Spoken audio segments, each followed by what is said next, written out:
gugatan wan prestasi ya. Ya, dicabutnya karena ada pertimbangan yang dimana Nicky meminta itu untuk dia bisa diringankan lah. Untuk lebih tepatnya dia meminta hanya dipidana bukan perdata gitu. Jadi Nicky yang minta sendiri. Iya. Ya. Tapi kan itu udah proses berjalan Bang, persidangan itu. Apa karena kemarin mediasinya gagal dan FTC-nya digagal? Apa karena dugaan kendala itu dia akhirnya menggugat gugatan itu? Ya. Dugaannya kemarin mediasinya tidak berjalan dengan baik. Betul? Mediasinya tidak berjalan dengan baik. Jadi ya Nicky meminta untuk ke pengacaranya juga untuk dia bisa mengajukan gugatan wan prestasinya di mana perdatanya itu tidak disidangkan. Oke, tapi sekilas Bang melihat dari prediksi total itu mendadak emang sudah dipikir dalam-dalam Bang dengan konsekuensi itu?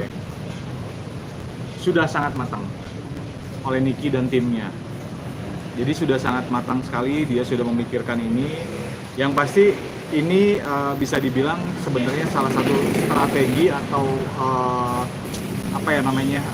cara untuk Nicky untuk bisa meringankan atau ya mudah-mudahan sih kayaknya meringankan lah gitu. Ini salah satu strategi dari timnya Nicky juga. Tapi kan dari pihaknya kuasa hukum dari Nikita Mirzani emang lebih fokus ke materi pidana ya Bang yang akan dipikirkan Bang ya? Betul. Lebih fokus ke pidananya dibanding ke perdatanya sebenarnya gitu. Bang, dengan proses perjalanan persidangan Bang, Abang melihat dari sisi persidangan itu poin-poin apa sih Bang yang bisa dalam tanda Abang udah menjelaskan akan bisa meringankan, tapi sampai ujungnya kemana sih Bang dengan proses hukum yang Nikita Mirzani dalam persidangan Bang? Yes, ujungnya akan pasti Nicky akan masuk. Tapi ini akan terjadi dengan mediasi yang sangat mendalam. Di mana mediasi yang sangat mendalam itu di mana nanti ya gini deh. Kita tuh kan negara hukum, nggak semuanya harus kita mengikuti keputusan dari hakim bahwa 7 tahun, 6 tahun, 6 tahun. Nanti kan ada mediasi, di mana mediasi itu bisa berjalan dengan baik antara kedua belah pihak. Akhirnya ya Nicky hanya menjalani kurang lebih mungkin ya nggak sampai 2-3 tahun kalau aku lihat di sini. Tapi Nicky akan menjalani proses itu. Jadi ujungnya itu Nicky akan menjalani proses itu. Gitu. Tapi dalam proses ini tetap pidana berjalan, walaupun gugatan wan pressingnya dicabut. Secara hukum, apakah memang ada momen-momen tertentu dalam prediksi kartu tarot Abang Anton ini melihat substansinya kena nggak sih Bang? Maksudnya ya dalam perkara ini kan pasti jelas. Ada nggak sih Bang? Dan dia pun ada orang-orang yang akan membantu dia nggak sih Bang dalam proses ini? Oke, ya betul. Dewi Fortune. Jadi lebih tepatnya ada yang membantu Nicky, pasti ada yang membantu Nicky. Nah, terus intinya gini, ini adalah sebenarnya ada bisa dibilang adalah nanti kita akan melihat sendiri sebenarnya dalangnya itu siapa sebenarnya. Kita akan melihat sendiri nanti di persidangan ini, karena kita tidak bisa bilang bahwa Nicky bersalah, Nicky menerima uang dan lain-lain. Tidak bisa kita lihat dari situ juga, dari satu sisi. Dan ini aku melihatnya dari secara objektif ya. Aku tidak bilang bahwa ini karena aku tidak objektif gitu atau subjektif. Karena nanti ini pasti kita tahu nanti dalangnya itu siapa gitu. Karena bukan hanya Nicky sendiri yang ada bermain di sini gitu. Nanti kita akan tahu ada dalangnya di sini. Gitu. Dalang dalam arti kata substansi dari secara hukum pun bisa terjadi ya? Bisa sangat, tuh lihat. Di sini kan banyak keroyokan, rame-rame di sini. Semua orang tuh bukan hanya Nicky saja, gitu. Jadi kemungkinan besar itu nanti ada dalang besarnya, gitu. Kan kita nggak tahu ini. Sebenarnya kasus Nicky ini adalah kasus yang menutupi masalah apa, gitu. Ya kan? Karena kan kita gini. Setiap kasus ini kan pasti ada pengalian isu, ada penutupan masalah atau apa. Mungkin salah satunya Nicky juga ini, karena di sini kan ada beramai-ramai di sini. Apa gitu. Jadi kemungkinan besar nanti ada dalang sendiri yang akan ketahuan. Gitu. Tapi kan konteks bicara prediksi itu orang besar, orang kuat pun ada. Sangat ada tuh. Orang besar dan orang berduit ada ini. Coba. Orang besar dan orang berduit tuh ada di kasus Nicky ini.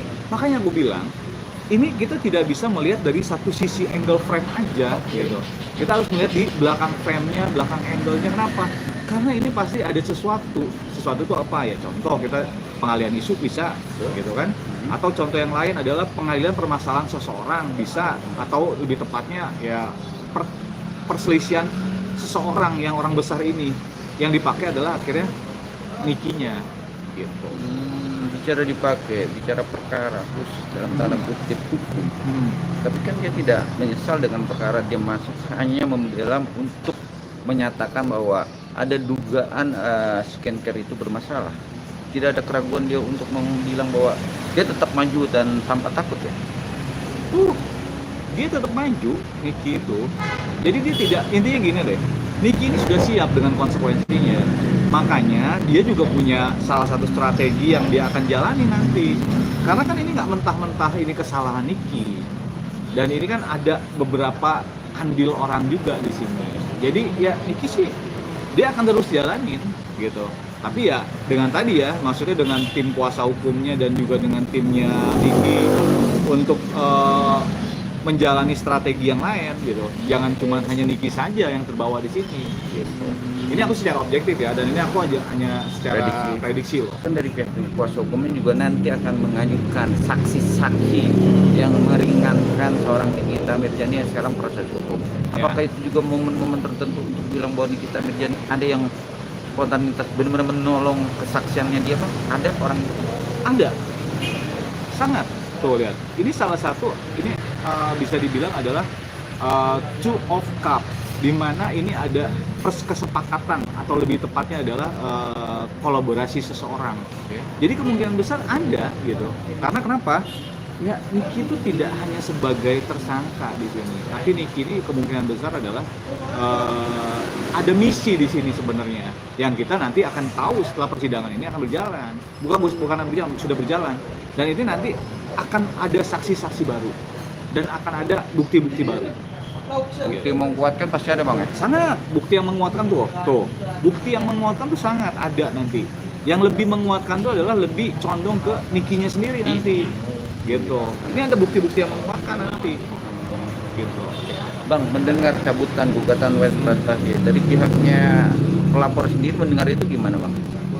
Ya pasti dia tidak tuh kan. Pasti dia tidak akan terima. Pasti dia akan terus bertahan.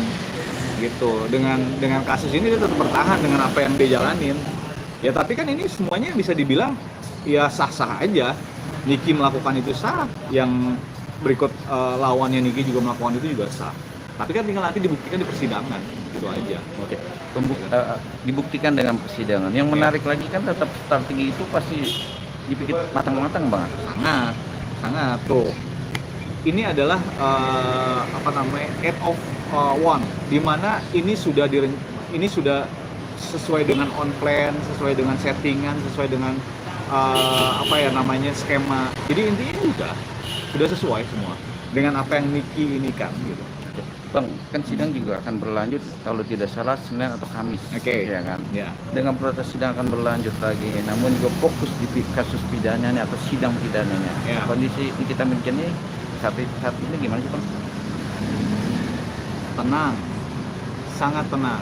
Niki itu sangat tenang, karena ya dia sudah tahu lawannya akan seperti apa. Justru yang dikhawatirkan tuh sebenarnya adalah lawan-lawannya Niki sebenarnya, karena takutnya nanti malah Niki itu akan membuka sesuatu yang baru nanti. Gitu. Jadi Niki tenang-tenang aja. Gak ada, ya maksudnya dia udah siap lah, intinya udah siap. Dan makanya nanti ada kejutan-kejutan baru di setiap sidang Niki nanti. Gitu. Bicara kejutan di sidang yang akan datang, tapi di sidang yang kemarin yang lagi viral itu soal kucing, Bang. Secara mistis juga kan pasti ada bicara. Iya betul. Bukan mistis, lebih tepatnya ada filosofinya. Kenapa kucing itu bisa masuk ke ruang persidangan? Nah, kita lihat dengan tarot ya. Ini apakah ini sangat menguntungkan untuk Niki atau sangat menguntungkan untuk lawannya Niki? Pelapor ya. Tuh, kan? Ini death ini bisa diartikan adalah akan terjadi satu yang menguntungkan tuh untuk si pihak terlapor. Death itu dalam arti gini, kemungkinan besar ini kucing ini memberikan keberuntungan kepada Nick Mir sebenarnya. Karena yang aku lihat juga waktu itu di persidangannya, aku lihat dari rekaman video, aku lihat di situ si kucing itu berusaha enjoy untuk memberitahukan bahwa Nicky, you harus tetap enjoy, dan dia ada di bawah bangkunya Nicky. Itu kalau kita bilang secara filosofi, itu adalah kucing itu membawa keberkahan. Dengan kucing itu enjoy, dengan kucing itu merasa ada koneksi atau friendly dengan seseorang, berarti intinya dia menunjukkan sesuatu bahwa kamu tenang aja, dan itu bisa dibilang itu sangat menguntungkan Nicky sebenarnya. Kenapa? Ya secara prediksi ya, tuh kan, bener kan? Secara prediksi itu akan menguntungkan Nicky. Kenapa menguntungkan Nicky? Ya bisa jadi ini akan menjadi jalan terbaik, atau bisa jadi solusi terbaik, atau bisa jadi mediasi terbaik untuk Nicky. Tapi kan filosofi bicara piaraan Muhammad tadi katakan kucing itu, tapi kan bicara warna itu kan pengaruh Bang. Kalau kemarin kan warnanya abu-abu ke putih-putihan. Tapi yang lebih filosofi yang menakutkan kan hitam. Ya, tapi kalau bicara hitam dan abu-abu gitu Bang, karena kan bicara abu-abu tuh masih tidak jelas Bang. Hangman, abu-abu hangman, ya betul. Jadi gini, kucing abu-abu itu biasanya dia memberi sign. Begitu pula dengan kucing warna hitam, dia memberi sign. Berarti abu-abu ini ada kemungkinan akan memberikan sign ketidakjelasan di persidangan ini, gitu. Jadi kemungkinan seperti itu. Ini aku baca secara prediksi tarot ya, seperti kartu tuh kan, betul kan? Jadi ada kemungkinan di sini akan menguntungkan dari pihaknya Nicky. Si kucing ini memberi sign bahwa ya kemungkinan besar ya segala yang diinginkan atau segala yang diajukan Nicky bisa diterima lah saksinya. Bicara Nicky, dalam persidangan ada sebuah hewan atau kita anggap kasar binatang kucing. Betul. Secara kontak batin Nicky time itu berasa nggak sih Bang? Tuh, sangat berasa. Nicky itu, dia tahu. Kenapa? Karena ya secara tidak langsung mungkin auranya atau vibe-nya Nicky pada saat di persidangan itu karena dia tahu maksudnya dia tenang, sehingga bisa dibilang hewan-hewan sekitar pun juga merasakan hal itu. Apa vibrasinya atau vibrasinya dari Nicky itu hewan pun merasakan, gitu. Ya mungkin secara tidak langsung ya, secara telepati atau secara apa, bahwa Nicky ini memberi sign juga kepada si kucing. Bisa jadi. Bisa jadi dalam arti kata kontak batin betul. Kontak batin seorang hewan. Betul. Terutama kucing itu karena melihat latar belakang di kita medianya sebelum pernah menangani perkara kasus, tapi memang latar belakang dia orang baik ya Bang. Betul. Bisa dilihat itu dengan sisi kartu tarot sangat tuh. Basicnya betul. Tadi yang Abang bilang bahwa Nicky itu adalah basicnya tetap adalah seorang yang baik. Orang yang sangat care, orang yang sangat peduli, orang yang sangat selalu merangkul teman-temannya. Tapi itulah, di balik itu banyak sekali orang memanfaatkan Nicky, banyak sekali orang yang mendompleng Nicky, banyak sekali orang yang bisa dibilang ingin menjatuhkan Nicky, gitu. Tapi basicnya Nicky itu orang baik. Semua orang pasti orang baik, ya kan tuh. Intinya Nicky itu orang baik lah. Bang, one prestasi kan dicabut, perkara pidana tetap proses berjalan. Adakah nanti ada titik terang dari prediksi kartu tarot untuk bilang bahwa proses di pengadilan ini tidak berbelit-belit dan akan proses cepat untuk keputusan Bang? Ada nggak Bang poin itu? Ya, ini akan sedikit melelahkan sebenarnya. Ya, agak sedikit melelahkan. Jadi intinya proses Nicky tidak bisa berjalan sekali, 2 kali atau 4 kali. Ini akan terus ada bergulir. Karena kenapa? Makanya tadi aku bilang, setiap di persidangan Nicky itu akan selalu ada kejutan-kejutan, selalu ada bukti-bukti baru, selalu ada bukan masukan, lebih tepatnya adalah ya seperti bukti baru lah, intinya seperti itu. Gitu. Bukti baru dari kesaksian orang-orang dari saksi-saksi, betul, dari saksi-saksi yang dimana itu bisa sangat meringankan Nicky dan malah sebaliknya bisa memberatkan si pelapor. Gitu, sangat bisa gitu. Bang, melihat laporan atau terlapor di Bang, reaksi yang sekarang kita lihat viralnya itu, dia sangat enjoy sekali sih Bang dengan proses. Apakah dia merasa ya sudah tepatkah untuk Nikita Mirzani dipidanakan atau dimasukkan perkara hukum? Si terlapor kan? Iya. Si yang melaporkan. Iya. Yang melaporkan, iya betul. Yang melaporkan juga sebenarnya dia merasa bahwa belum tenang-tenang juga sebenarnya, gitu. Belum tenang-tenang juga. Kenapa? Belum tenang-tenang juga karena ya itu dia, di balik dia mempidanakan atau dia menginikan Nicky, di balik itu tuh ada sosok yang sebenarnya bisa kita bilang nanti ya ininya bukan dalam, lebih tepatnya behind di antara ini gitu. Jadi dia belum tenang juga, karena bisa jadi Nicky bisa mengucapkan sesuatu yang akan memberatkan dia nantinya, gitu. Tapi kayak enjoyin dia keluar pergi liburan kemana-mana gimana Ya. Bang? Apa ngilangin sesuai kesetresan dia Bang atau gimana? Tuh kan, hanya bisa dibilang hanya menghilangkan sesaat lah. Dia ingin merefresh lah intinya. Jadi bukan dia tenang atau gimana, enggak. Yang pasti ya dia berusaha untuk bukan mengkamuflase, tapi lebih tepatnya adalah membuat ini tetap terlihat biasa-biasa aja lah. Padahal dalam hati kita bisa tahu. Tapi kan ini kan juga dalam proses ini ada yang disebut nama-nama orang di belakang dia. Apakah nanti masuk untuk sebagai saksi Bang? Sangat bisa. Jadi kemungkinan besar ya orang-orang yang disebutkan itu bisa jadi menjadi salah satu saksi atau bisa menjadi sebagai yang ikut masuk gitu. Sangat bisa sekali. Itu ada orang-orang ketakutan di belakang ini. Ada, sangat ada. Dan ini kan orang yang sangat takut sekali dia, gitu.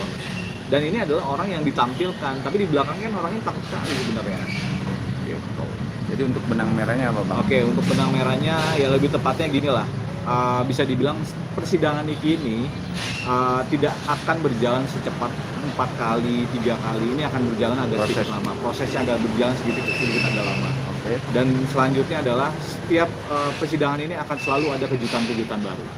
Seperti tadi sign yang dimana ada hewan atau kucing yang masuk, itu adalah salah satu sign di situ.